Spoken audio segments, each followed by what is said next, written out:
Assalamualaikum warahmatullahi wabarakatuh. Halo teman-teman semuanya, kami dari kelompok tim 3 yang akan mempresentasikan dari proyek kami yaitu Media Library and Link. Nah, di sini ada saya Muhammad Adi Hatami, Saya Usama Zikri, Saya Mutiara Safikri, Saya Novel Ramadan. dan saya Alisa Zaharani. yang akan mempresentasikan kepada kalian dari proyek kami yaitu Media Library and Link yang akan dibawakan oleh saudara kita Usama Zikri. Waktu dan tempat dipersilahkan. Oke teman-teman semuanya, selamat pagi dan selamat datang di Oke langsung aja teman-teman ya. Kali ini saya akan menjelaskan tentang belum lanjut tentang use case diagram dan sistem analis use case dari kelompok 3. Oke teman-teman semuanya, kali ini saya akan menjelaskan tentang use case diagram yang dimana di sini kita mempunyai 3 aktor. Yang pertama adalah mahasiswa, dosen, dan sistem, gitu. Jadi di sini kita ada 11 use case. Yang mana yang pertama kita di sini ada login, ada ajukan KRS, ada akses media library, kemudian buka folder, dan lihat materi tugas. Dan di bawahnya lagi kita ada upload materi ke folder. Bawahnya lagi ada upload tugas ke folder. Bawahnya ada kelola materi tugas. Bawahnya lagi ada generate folder dan struktur materi, dan yang paling terakhir adalah sinkronisasi data. Boleh lanjut? Oke, di sini kita akan membedah satu persatu ya untuk teman-teman semuanya tentang dari POV aktor mahasiswa dan dosen. Untuk deskripsinya, pengguna melakukan login untuk mengakses sistem. Untuk alurnya, pengguna membuka halaman login, pengguna memasukkan username dan password, sistem memverifikasi kredensial. Jika benar, pengguna diarahkan ke halaman utama, seperti itu. Dan untuk use case ajukan KRS, untuk aktornya adalah mahasiswa. Deskripsinya, mahasiswa mengajukan kartu rencana studi secara online. Untuk alurnya, mahasiswa membuka menu pengajuan KRS. Setelah itu mahasiswa memilih mata kuliah, dan setelah itu sistem menyimpan data pengajuannya. Seperti itu. Boleh berlanjut untuk setelahnya. Nah, untuk use case akses media library. Untuk aktornya adalah mahasiswa. Deskripsinya, mahasiswa mengakses kumpulan materi pembelajaran. Untuk alurnya, mahasiswa masuk ke halaman media library. Sistem menampilkan daftar folder atau materi. Seperti itu. Dan yang folder mata kuliah, mahasiswa, aktornya mahasiswa. Deskripsinya, mahasiswa membuka folder sesuai mata kuliah yang dipilih. Untuk alurnya, mahasiswa memilih mata kuliah dan sistem membuka folder terkait. Seperti itu. Boleh lanjut ke selanjutnya.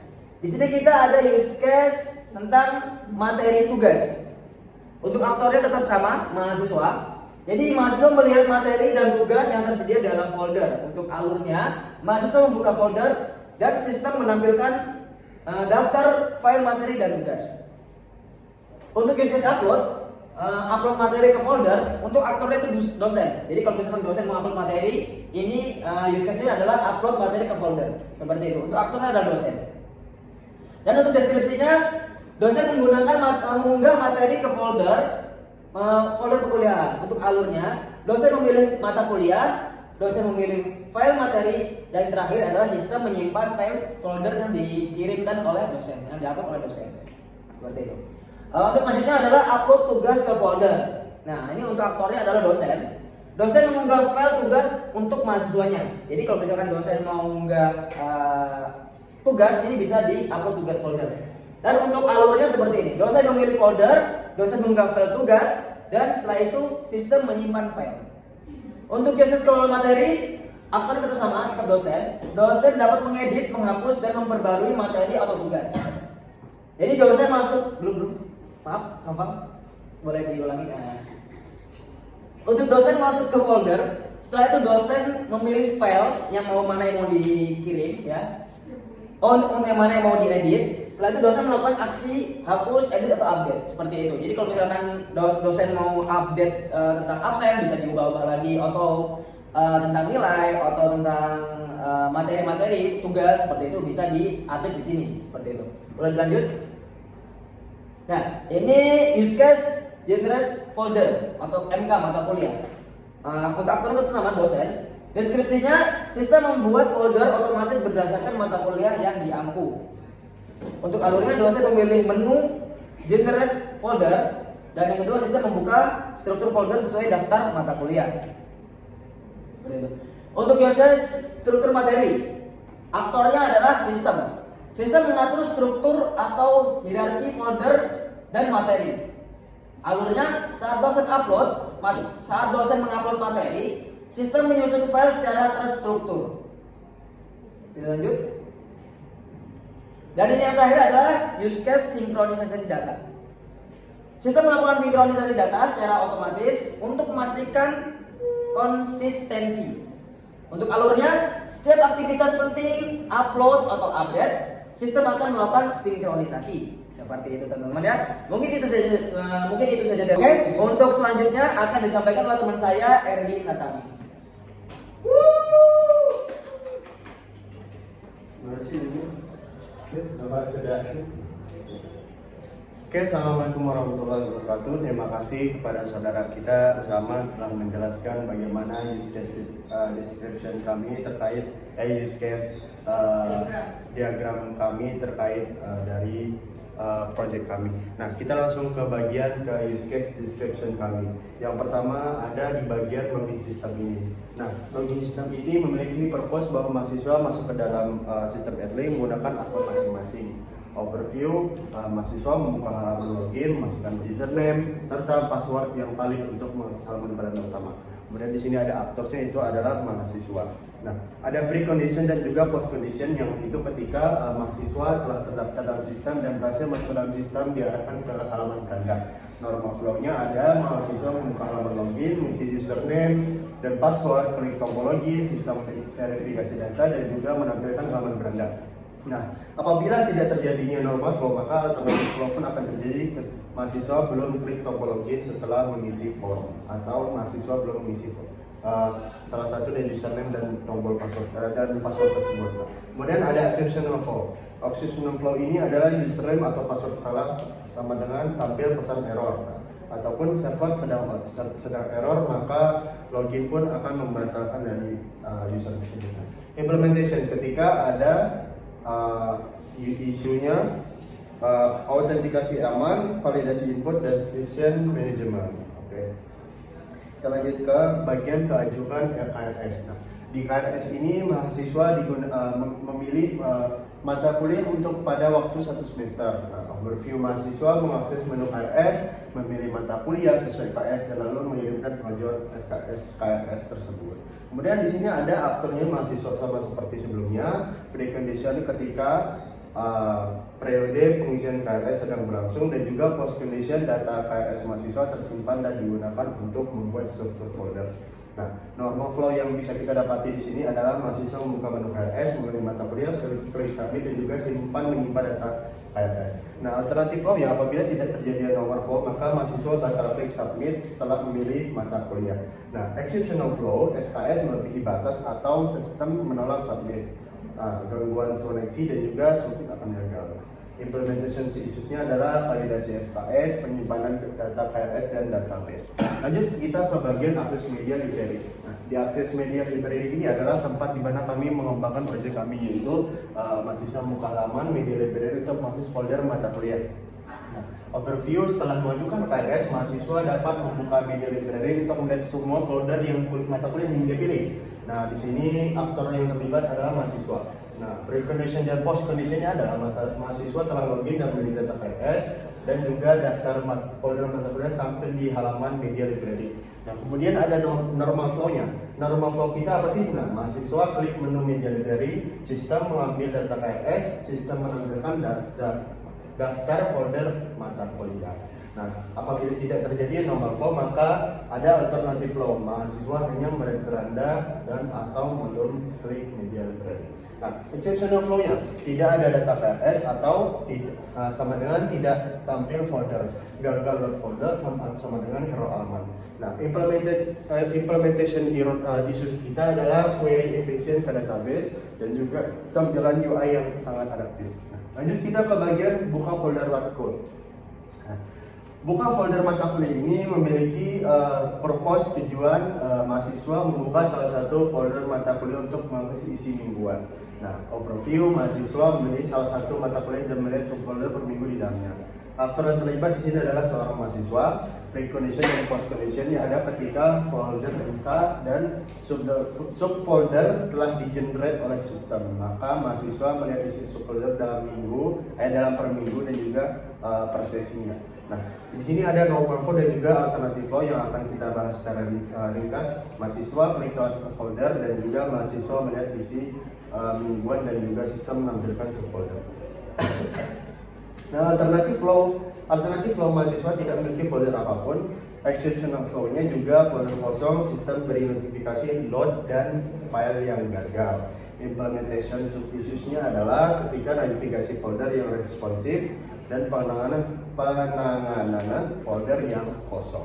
Nah, kita lanjut ke bagian use case description. Bagaimana kita melihat materi atau tugas. Nah, latihan materi atau tugas. Propose, mahasiswa melihat file materi atau tugas dari folder mingguan tersebut, dan juga overview, mahasiswa membuka salah satu file di folder tersebut tertentu untuk dibaca atau diunduh. Nah, aktor yang terlibat di sini adalah seorang mahasiswa.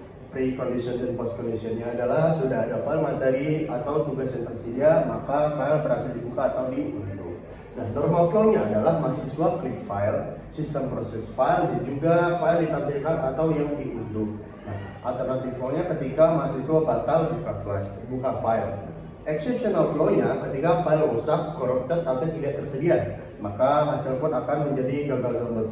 Implementation issues seperti viewer file ringan dan hak akses terkontrol. Next, kita ke bagian upload materi ke folder. Upload materi ke folder adalah aktornya mahasiswa. Purpose dari use case ini adalah mahasiswa mengunggah catatan atau materi pembelajaran ke dalam folder. Nah, overview, mahasiswa berbagi file materi ke folder minggu tertentu dalam mata kuliah tersebut. Nah, actors. Nah, actors ini adalah seperti yang tadi saya sebutkan adalah mahasiswa.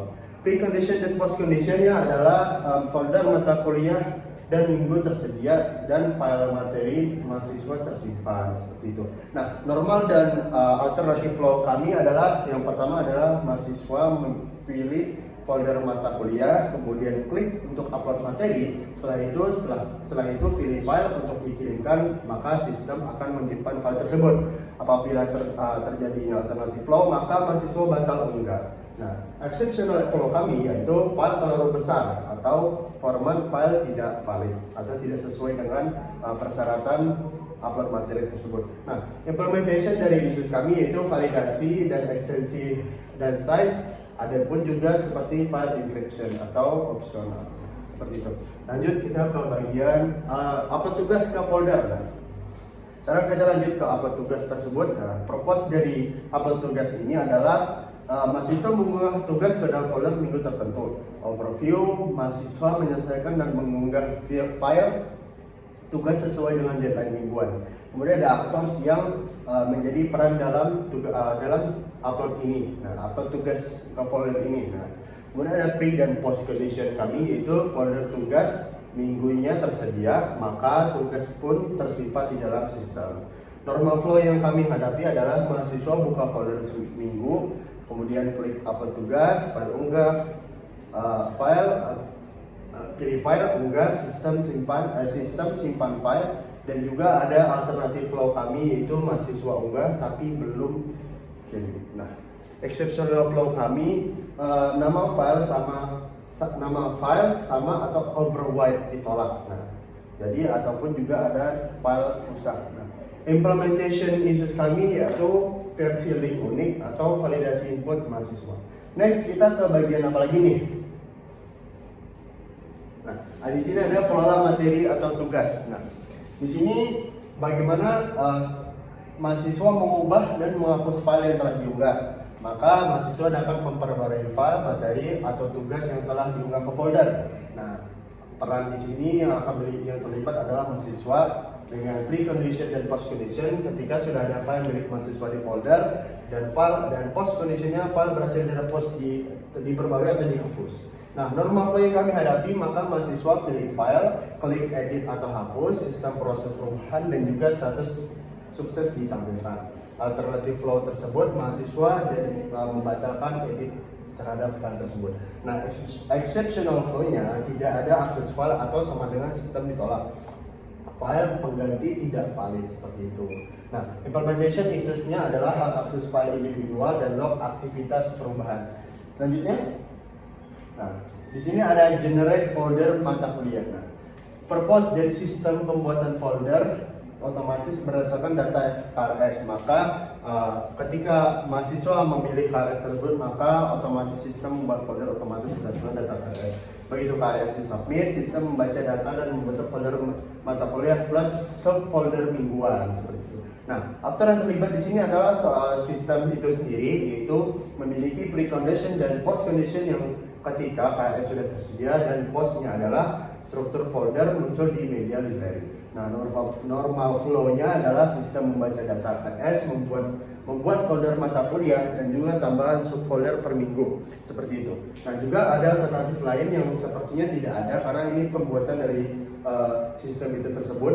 Nah, exceptional flow-nya adalah data KRS gagal dibaca, folder gagal dibuat. Implementation issues-nya adalah optimasi struktur folder dan folder tidak dapat diduplikatkan. Lanjut, kita ke struktur materi. Nah, struktur materi ini yang memiliki purpose menyusun subfolder per minggu untuk tiap kata mata kuliah. Nah, overview sistem otomatis menambahkan struktur minggu 1, minggu kedua, minggu 3 dan seterusnya. Nah, aktor yang terlibat di sini adalah aktor sistem itu sendiri. Nah, precondition dan juga postconditionnya adalah folder mata kuliah sudah dibuat dan postconditionnya adalah subfolder tersedia. Nah, normal flow yang kami hadapi adalah satu sistem menambah subfolder struktur seperti itu dan juga tertata sesuai per minggunya. Alternatif flow yang kami dapati tidak ada dan juga exceptional flow yang kami hadapi adalah folder minggu gagal untuk dibuat. Kemudian implementation issues-nya adalah penamaan yang konsisten dari file tersebut dan juga subfolder dapat diakses semua user mata kuliah tersebut. Oke, lanjut nih, kita ke bagian yang sinkronasi data. Sinkronasi data ini yaitu sistem memperbarui folder berdasarkan perubahan KRS. Overview, jika KRS diubah, sistem otomatis update struktur folder menjadi media library. Aktor yang terlibat di sini adalah sistem. Kemudian precondition, perubahan data KRS dan juga media library terupdate. Nah, normal flow-nya adalah satu, sistem terdeteksi perubahan, hapus, tambahan folder sesuai KRS dan juga update tampilan media library seperti itu guys. Nah, alternatif flow yang seperti kami hadapi bahwa tidak ada dan juga exceptional flow-nya konflik data KRS sinkronasi gagal.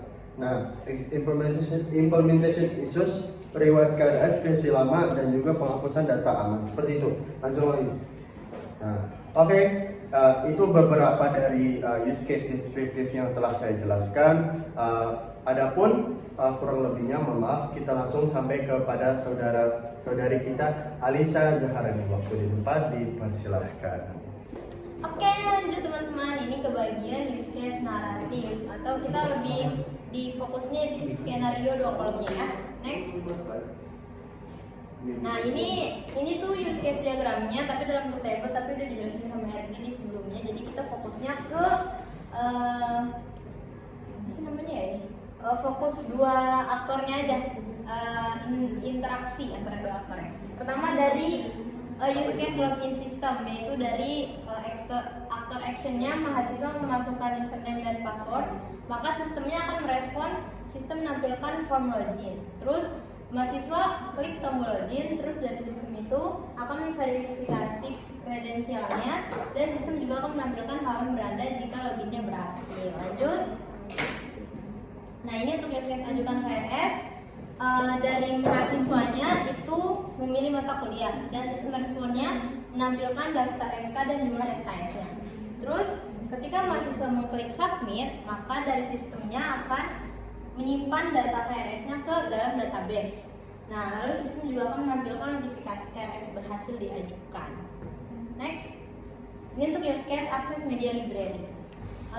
ketika mahasiswa klik menu media library, maka interaksi dari sistemnya, sistem akan mengambil data KRS mahasiswanya, lalu sistem akan menampilkan daftar folder mata kuliah juga. Next, ini untuk use case, buka folder mata kuliah. Ketika mahasiswa memilih folder mata kuliah, maka sistem akan mengambil isi foldernya, terus sistem akan menampilkan subfolder mingguannya. Ini untuk use case lihat materi atau tugas.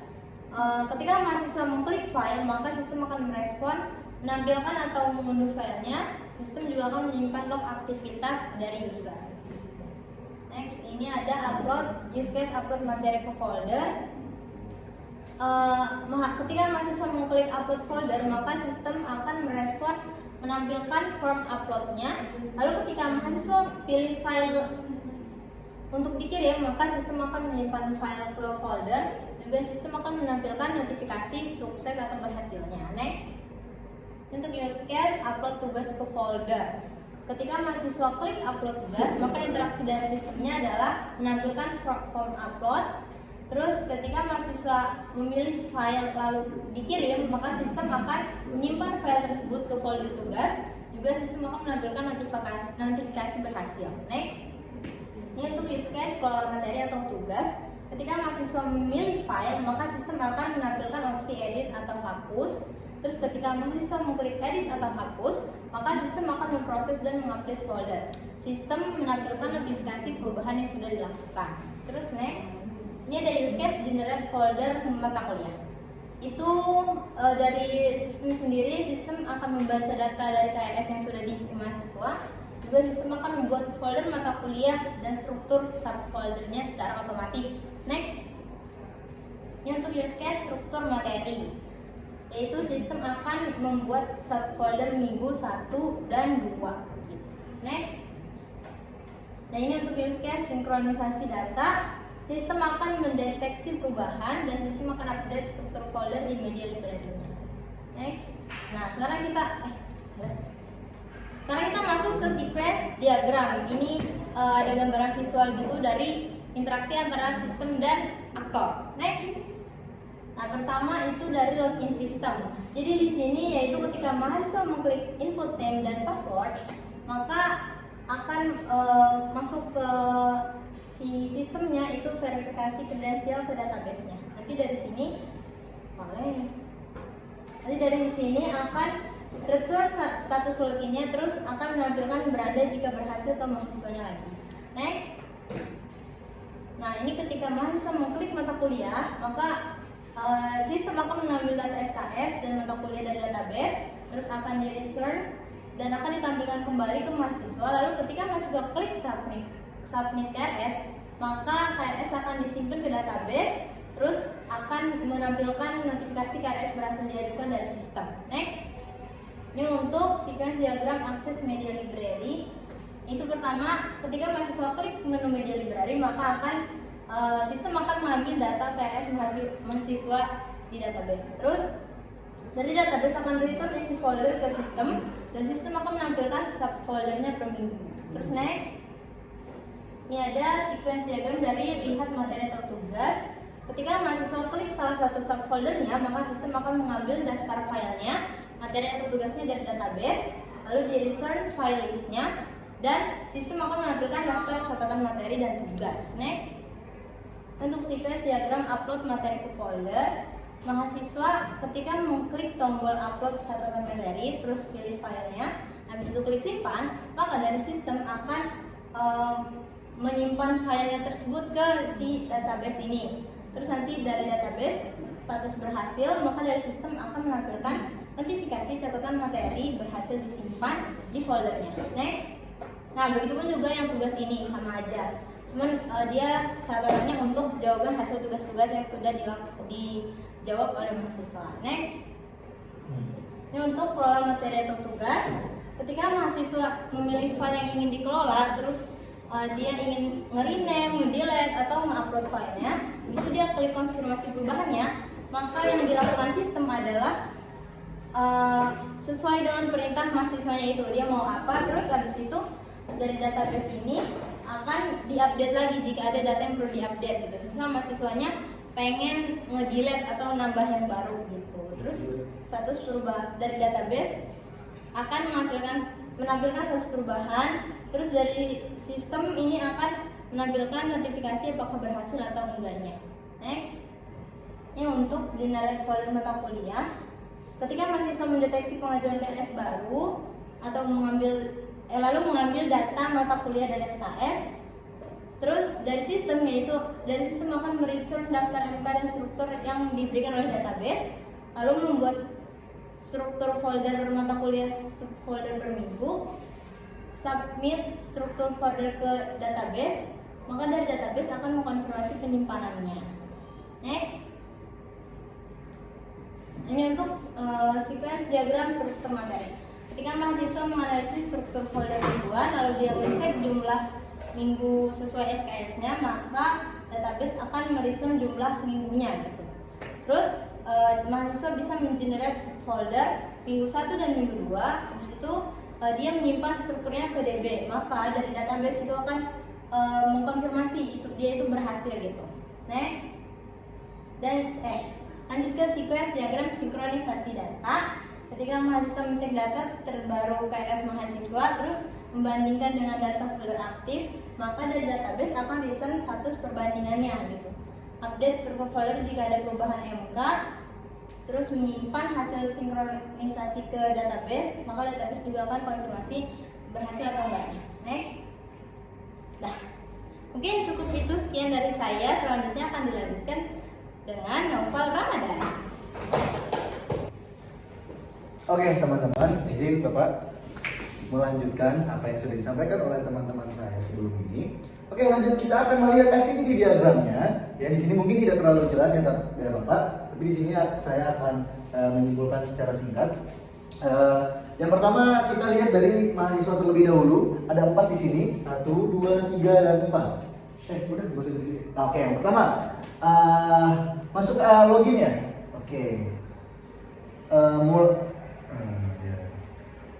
Oke, yang pertama masukkan NIM dan password. Kedua, validasi kredensial, kemudian kredensial valid. Berikutnya ketentukan beranda dan tampilkan pesan error. Kemudian selesai. Berikutnya mahasiswa login ke sistem, akses menu KRS, pilih mata kuliah, ajukan KRS, sistem validasi KRS, valid atau tidak valid. Adapun valid, tampilkan notifikasi sukses. Adapun tidak valid, tampilkan error atau alasan gagal ajukan. Selesai. Selanjutnya ada buka folder mata kuliah. Yang pertama adalah di akses media library, kemudian pilih daftar mata kuliah, kemudian pilih folder, kemudian tampilkan daftar folder dan buka isi folder. Kemudian ada lihat materi tugas. Yang pertama, pilih mata kuliah yang akan dipilih, yang akan mahasiswa pilih, kemudian tampilkan daftar tugas-tugasnya, kemudian pilih tugas dan tampilkan materi. Kemudian kita lanjut kepada dosen. Oh iya ini. Upload materi ke folder. Kelola materi atau tugas, kemudian pilih file, hapus ataupun unduh. Kemudian lanjut lagi ke kelola materi tugas. Upload tugas ke folder. Kemudian pilih file dari apa yang sudah diajukan oleh mahasiswa. Kemudian tampilkan preview. Kemudian unggah file. Selanjutnya ada generate folder mata kuliah. Kemudian dari ini untuk sistem ya teman-teman. Di sini ada generate folder mata kuliah. Kemudian tentukan nama folder yang akan dipilih. Kemudian ada struktur materi. Di sini ada materi pengenalan, materi 1 ataupun materi 2. Kemudian submateri A atau submateri C, B, dan D. Kemudian lanjut lagi, tidak kelihatan. Ini untuk sinkronisasi data. Yang pertama mulai login ke sistem, pilih menu sinkronisasi, kemudian cek perubahan data, kemudian ada opsi untuk memilih data baru, ya atau tidak. Kemudian sinkronisasi data secara otomatis dan tampilkan jika tidak akan mengeluarkan output, tampilkan notifikasi data sudah sinkron. Kemudian lanjut lagi, simpan log sinkronisasi, Dan adapun dari output dari tampilkan notifikasi data sudah sinkron adalah simpan log sinkronisasi. Kemudian selesai. Boleh dilanjut? Nah, sekarang adalah kita lanjut ke OO analisis class diagram. Nah, yang pertama kita lihat dulu teman-teman use case-nya yang tadi sudah ada di awal yang dijelaskan oleh teman kita Usama. Yang pertama ada identifikasi aktor dan use case. Yang pertama ada mahasiswa, dosen, dan sistem. Use case-nya login sistem, ajukan KRS, akses media library, buka folder mata kuliah, lihat materi tugas, upload materi ke folder, upload tugas ke folder, kelola materi atau tugas, generate folder mata kuliah, struktur materi, dan sinkronisasi data. Lanjut. Nah, poin yang kedua adalah identifikasi objek calon kelas. Dari use case, kita bisa menurunkannya jadi objek-objek yang penting. Yang pertama, use case calon kelas. Login sistem menyangkut mahasiswa, dosen, dan akun. Kemudian ada ajukan KRS, meliputi mahasiswa, KRS. Akses media library, meliputi media library. Kemudian buka folder mata kuliah, mencangkup folder dan mata kuliah. Kemudian lihat materi tugas, mencangkup tugas dan materi. Kemudian upload materi ke folder, mencangkup dosen dan materi. Kemudian upload tugas ke folder, mencangkup mahasiswa dan tugas. Kemudian kelola materi ataupun tugas, mencangkup dosen, tugas, dan materi. Kemudian ada generate folder mata kuliah, yang dimana menyangkut folder dan mata kuliah.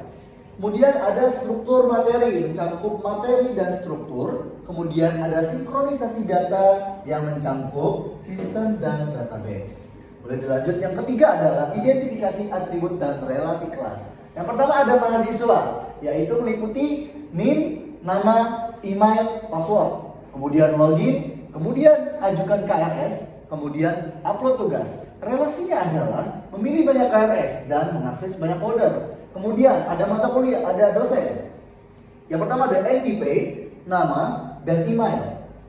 Kemudian ada tambah upload materi dan tambah kelola materi.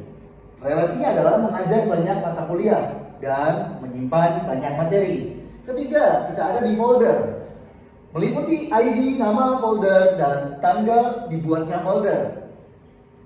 Pertama, buka folder dan kelola.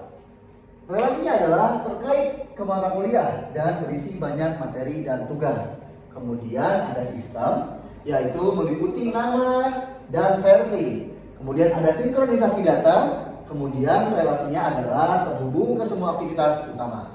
Kemudian di sini kita bisa lihat adanya mata kuliah, meliputi kode MK, nama MK, dan semester, serta ada generate folder. Dan ini mencakup relasi memiliki banyak folder dimiliki oleh mahasiswa melalui KRS. Kemudian materi, ID materi, judul, dan mencakup deskripsi, dan file. Kemudian struktur materi, relasinya adalah diunggah oleh dosen dan ada dalam folder. Kemudian tugas, ID tugas, judul, dan mencakup deadline serta file. Kemudian upload, kemudian relasinya adalah diupload oleh mahasiswa dan ada dalam folder. Lanjut. Nah, yang keempat adalah generalization atau aggregation. Yang pertama, usernya siapa? Superclass, mahasiswa, dan dosen. Inheritance. Oke, kemudian adalah folder terdiri dari materi dan tugas. Kemudian ada media library adalah komponen utama yang mengelola semua folder yang ada. Boleh lanjut? Nah, yang kelima hasil akhir dari kelas diagram adalah jika dijadikan kelas diagram ada 6-8 kelas utama, mahasiswa, dosen, folder, dan materi. Materi tugas, mata kuliah, KRS, dan sistem. Kemudian relasi antara kelas, one to many, dan aggregation. Dan ketiga, inheritance dari kelas user. Nah, setelah ini akan dilanjutkan oleh saudara kita yaitu Mutiara Savitri. Oke guys, lanjut kita ke database design dan entity relationship. Next. Nah, di sini kita cuma mendesain database-nya, jadi kita belum bikin database-nya karena yang diminta hanya desainnya saja. Nah, dari proyek kita yaitu Media Library Edlink, kita membutuhkan yang dimana tabel mahasiswa. Nah, di tabel mahasiswa ini kita mempunyai field 4 yang dimana ada satu ID mahasiswa, nama, username, dan password. Nah, ID mahasiswa itu sampai password, tipe datanya adalah varchar, kemudian keterangannya ID mahasiswa sebagai primary key dan username sebagai unique, kemudian password itu yang tersembunyi. Terus selanjutnya ada tabel dosen. Nah, sama seperti tadi, fieldnya ada 4, yaitu ID dosen, nama, username, dan password. Next. Nah, lanjut ada tabel mata kuliah. Fieldnya itu cuma ada 3, yang dimana ada kode mata kuliah, nama mata kuliah, dan dosen pengampu. Primary key-nya itu ada di kode mata kuliah dan foreign key-nya itu ada di dosen pengampu. Selanjutnya ada tabel folder. Tabel folder ini fieldnya ada 3. Yang pertama itu ada ID folder, ada kode mata kuliah, ada tipe folder. Keterangannya, ID folder itu sebagai primary key, kode mata kuliah sebagai foreign key, tipe folder sebagai unique. Next. Kemudian tabel materi. Tabel materi itu fieldnya ada ID materi, ID folder, nama file, path file, tanggal upload. Tipe datanya semua varchar kecuali tanggal upload yaitu tipenya date. Keterangannya ID materi sebagai primary key, ID folder sebagai foreign key. Next. Nah, ini adalah entity relationship diagramnya. Di sini ada mahasiswa yang dimana fieldnya tadi ada ID mahasiswa, nama, username, terus mahasiswa itu bisa masuk ke folder.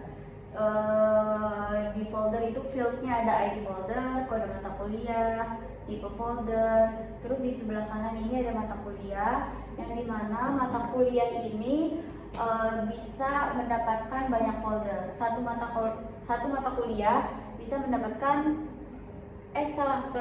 satu folder bisa dipakai banyak mata kuliah. Terus si mata kuliah ini terdapat field kode MK, nama MK, ID dosen. Kemudian dosen, tabel dosen. Kalau ke folder itu, jadi gimana ya? Satu dosen bisa mengakses banyak folder, dan di dosen itu fieldnya ada ID dosen, ada nama. Terus selanjutnya dari folder ke tugas. Jadi satu folder isinya bisa banyak tugas, bisa lebih dari satu tugas. Tugas itu fieldnya ada ID tugas, ID folder, ID mahasiswa, nama file, path file. Selanjutnya yang terakhir itu ada materi. Jadi satu materi bisa menjadi banyak tugas. Jadi satu materi itu tugasnya nggak cuma satu, ada banyak. Nah, materi itu fieldnya ada ID materi, ID folder, nama file, dan path file. Next. Nah, selain kita desain database dan mendapatkan entity relationship diagramnya, kita lanjut ke database capacity planning. Jadi kita bukan cuma hanya desain aja, tapi juga kita planning nih, kira-kira berapa sih kapasitas database yang harus kita punya, yang harus kita pakai nanti kalau misalnya si media folder library Edlink ini terbentuk. Next. Nah, yang pertama itu ada di tabel mahasiswa. Tabel mahasiswa itu kemungkinan estimasinya ada di 10.000 data, jumlah datanya. Kan mungkin kayak satu kampus ini ada 10.000 orang, 10.000 mahasiswa, jadi kita estimasi itu 10.000 data jumlahnya. Terus ukuran rata-rata per recordnya itu cuma 500 byte. Estimasi total storage-nya 5 MB. Selanjutnya ada tabel dosen. Tabel dosen ini jumlah datanya 500, karena nggak mungkin kan dosennya juga sampai 10.000 orang, jadi 500 jumlah datanya. Terus ukuran rata-rata per recordnya 500 byte atau bits bacanya? Byte. Terus ada estimasi total storage-nya di tabel dosen itu kira-kira 0,25 MB.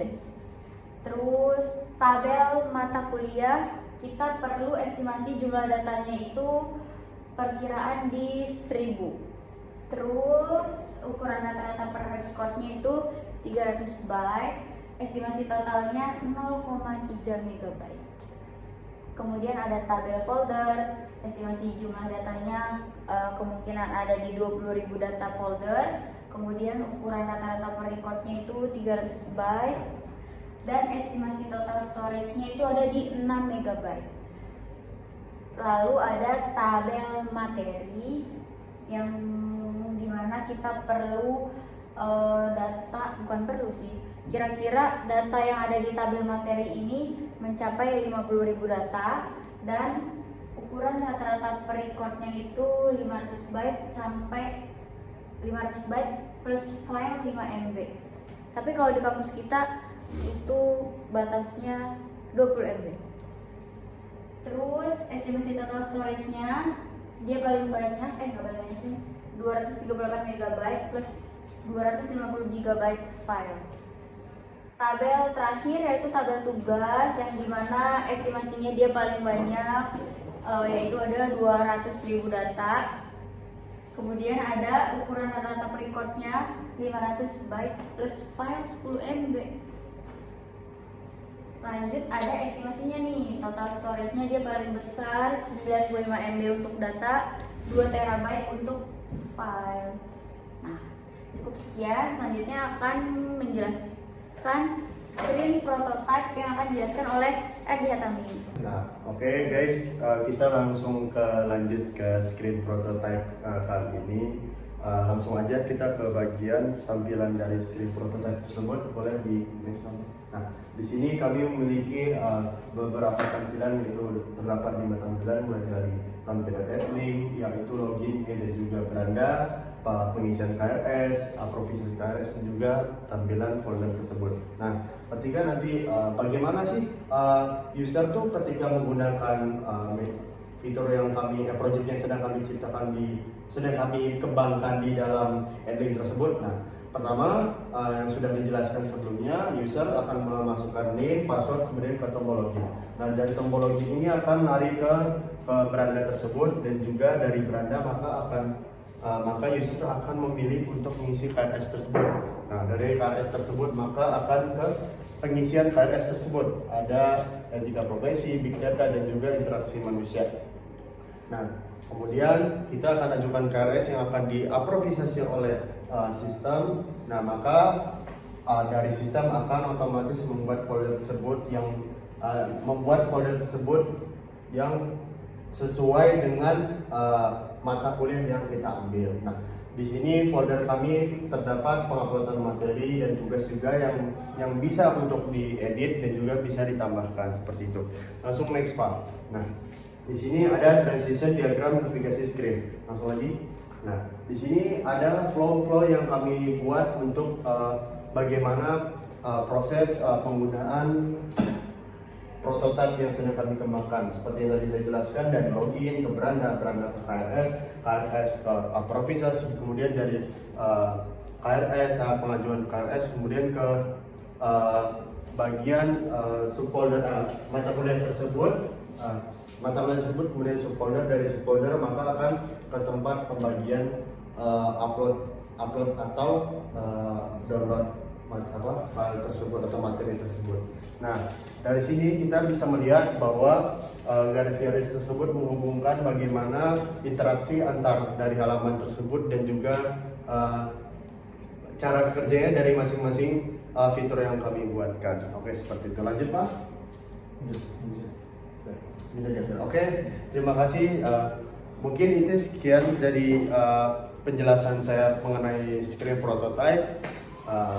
Maka kita lanjutkan dengan penutupan dari video kami. Oke, terima kasih teman-teman telah menyaksikan video presentasi kami. Walaupun terbilang cukup lama, tapi yang kami sampaikan daging seperti itu. Semoga bermanfaat. Semoga bermanfaat untuk prototipe yang kami kembangkan selanjutnya. Saya Muhammad Eri Khatami. Saya Usama Zikri. Saya Mutiara Safitri. Saya Novel Ramadan. Dan saya Alisa Zaharani. Kami pamit undur diri. Assalamualaikum warahmatullahi wabarakatuh.